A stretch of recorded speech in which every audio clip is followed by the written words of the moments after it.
सफेद कुत्ते की माँ शेरनी और बाघ की लड़ाई। जंगल में छोटा सफेद कुत्ता घूम रहा था। रात के समय में उसे अंधेरे से डर लगने लगता है। तब वो सामने आती हुई शेरनी के गले लग जाता है और कहता है, माँ माँ, अंधेरे से मुझे बहुत डर लगता है, मुझे छोड़कर मत जाओ माँ। शेरनी अचानक से कुत्ते को गले लग के चौंक जाती है।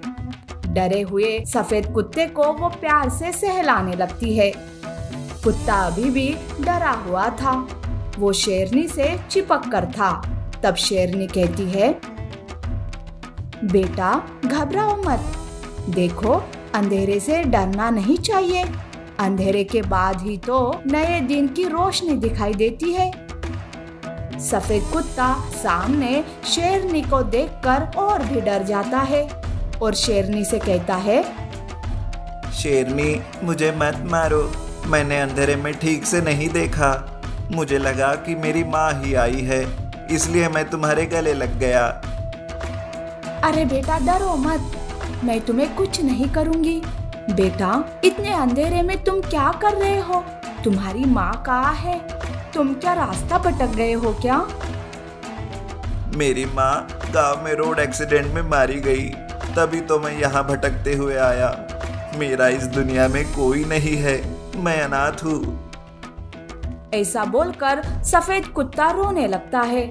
शेरनी सफेद कुत्ते को प्यार करती है और कहती है, बेटा आज से तुम अनाथ नहीं हो, मैं हूँ ना, आज से तुम मेरे बेटे और मैं तुम्हारी माँ, और मैं तुम्हें सिम्बा कहकर बुलाऊंगी, समझे ना सिम्बा बेटा। शेरनी का भी कोई बच्चा नहीं था, इसीलिए वो सफेद कुत्ते को अपना बेटा बनाकर पालने लगती है। उसके खाने पीने का अच्छे से ध्यान रखती है। सिम्बा भी शेरनी को माँ समझने लगता है। शेरनी सिम्बा को निडर बनाने लगती है, उसका अंधेरे का डर बाहर निकालती है और उसी के साथ साथ जंगली जानवरों से कैसे सामना करना वो भी सिखाने लगती है। एक दिन शेरनी सिम्बा से कहती है, बेटा सिम्बा देखो, हम बुद्धि और शक्ति से हर किसी मुसीबत का सामना कर सकते हैं, चाहे फिर वो मुसीबत कितनी भी बड़ी क्यों ना हो। आज मैं तुम्हारे साथ हूँ, पर अगर कल मैं नहीं रही तब तुम्हें खुद की रक्षा खुद करनी पड़ेगी। सिम्बा भी अब बहुत ही चालाक कुत्ता बन गया था। वो एक शेर के सारे दाव पेच सीख गया था। एक दिन की बात है, जंगल में एक बाघ आता है तो ज्यादा से ज्यादा छोटे बच्चों का शिकार करता था।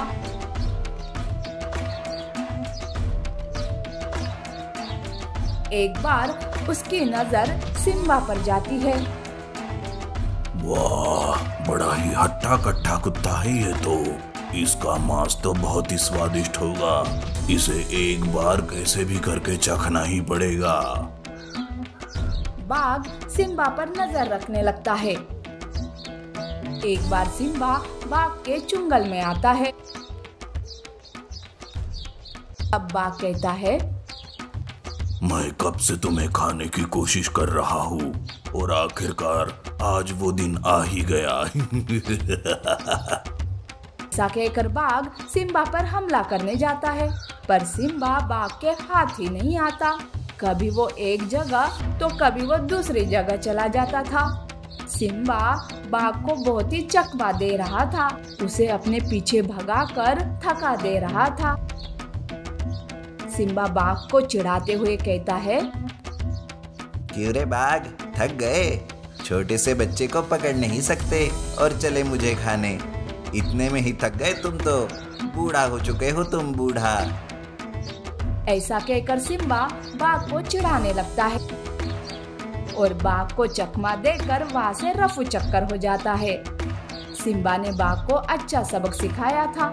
जब ये बात जंगल में बाकी जानवरों में फैल जाती है, तब तो बाकी के जानवर भी बाघ को बूढ़ा बाघ कह के चिढ़ाने लगते हैं, उसका मजाक उड़ाने लगते हैं।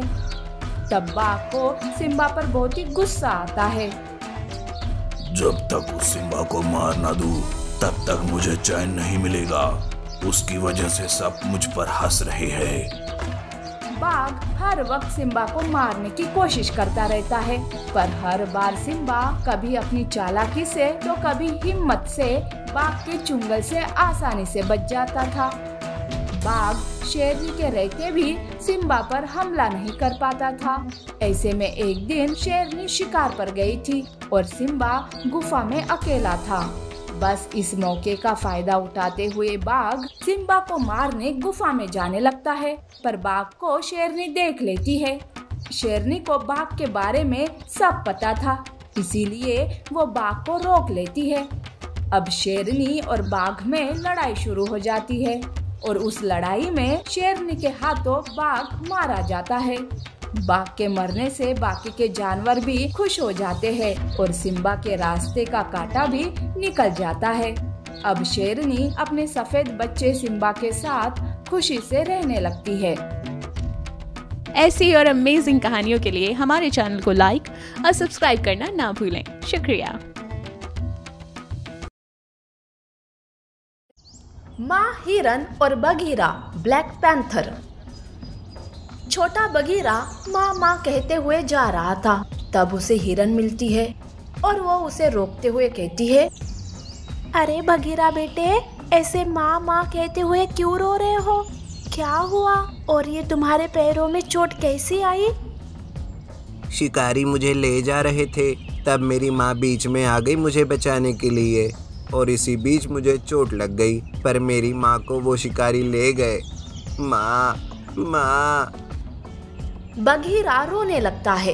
हिरन को उस पर बहुत दया आती है। सबसे पहले हिरन पास में से जड़ी बूटी तोड़कर उसके जख्म पर लगाती है और कहती है, बच्चे, अब तुम्हारी माँ वापस कभी नहीं आ सकती, पर हाँ, तुम खुद को अकेला मत समझो। आज से तुम मेरे और मेरे बच्चे के साथ रहेगा, मेरा बेटा बनकर। हिरन बगीरा को लेकर घर लाती है। घर में हिरन बगीरा को चोट लगने के कारण उसका अच्छे से ख्याल रखने लगती है। अपने बेटे सोनू के जैसे ही उसे भी वो प्यार करती है। ये सब देखकर बाकी के सारे जानवर हिरन की वाहवाही करते रहते हैं कि उसने अनाथ बच्चे को सहारा दिया, पर लोमड़ी थी, उसके मन में तो कुछ और ही चल रहा था। वो हिरन से कहती है, अरे हिरन, बाकी के जानवरों की वाहवाही में मत जा, इस अनाथ बगीरे को छोड़ दे, अपने बच्चे सोनू पर ही ध्यान दे। पता नहीं कहीं किसी दिन ये बगीरा तुम्हारे और तुम्हारे बच्चे के लिए मुसीबत ना बन जाए। लोमड़ी, तू कभी किसी के बारे में अच्छा सोच ही नहीं सकती, नहीं ना? बगीरा तो अभी छोटा बच्चा है और तू उसके बारे में भी बुरी बातें कर रही है। तू यहाँ से चली जा। तू यहाँ रही तो मेरे मुंह से कोई गलत शब्द निकल जाएगा तुम्हारे लिए। लोमड़ी को हिरन का बहुत ही गुस्सा आता है। बगीरा अब हिरन को ही माँ कहकर बुलाने लगता है। उसी के साथ साथ अपने भाई सोनू के साथ भी प्यार से बर्ताव करता है, पर ये बात हिरन का बच्चा सोनू को बिल्कुल पसंद नहीं आती। वो सोचता है, ये बगीरा जब से आया है ना, माँ का प्यार और वक्त मुझे बहुत कम मिलता है। ये बगीरा भी माँ माँ कहकर उसके आसपास ही घूमते रहता है। मुझे तो इस पर बहुत ही गुस्सा आता है। सोनू के मन में बगीरा के लिए नफरत रहती है, तो बगीरा उसे अपना भाई समझकर उसके साथ बड़े ही प्यार से रहता है। उसके साथ खेलने के लिए कहता है, उसके साथ साथ रहता है। पर तब सोनू उस पर चिल्लाते हुए कहता है, सुन बगीरा, तू ना मुझसे दूर रहा कर। मैं तेरा और तू मेरा भाई नहीं है। मैं तो बस माँ के लिए तुम्हारे साथ हूँ, बाकी कुछ नहीं। ये क्या कह रहे हो सोनू? अगर ये बात माँ को पता चली तो उन्हें बहुत दुख होगा। उन दोनों की बातें दूर से लोमड़ी सुन लेती है। लोमड़ी को तो बस किसी के बीच में झगड़ा लगवाने की ही रहती है। वो एक दिन सोनू को अकेला पाकर उससे कहती है, अरे सोनू, मुझे तुम्हारे लिए ना बहुत बुरा लग रहा है। उस बगीरा की वजह से हिरन ने मुझसे भी झगड़ा किया। पता नहीं बगीरा ने तुम्हारे माँ पर कौन सा जादू कर दिया है। तुम्हारी माँ बगीरा के लिए देखना एक दिन तुम्हें भी छोड़ेगी, जरा बच के रहना उससे। लोमड़ी की बातों से सोनू को रहा नहीं जाता। अब लोमड़ी बार बार सोनू के कान भरने लगती है। सोनू बगीरा को दूर करते रहता है, पर बगीरा कभी भी उसका साथ नहीं छोड़ता।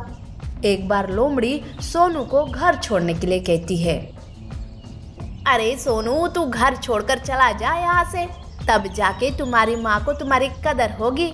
तू एक काम कर, अभी के अभी मेरे साथ चल। लोमड़ी सोनू को अपने साथ ले जाती है। बगीरा ये सब देख लेता है और वो दोनों का पीछा करता है। लोमड़ी कुछ ही दूरी पर जाकर सोनू को फंसाकर उसे मार खाना चाहती थी, पर तभी बगीरा सोनू को लोमड़ी से बचाता है और सोनू को घर ले आता है और माँ को सारी बात बताता है। तब हिरन को उस लोमड़ी पर बहुत ही गुस्सा आता है।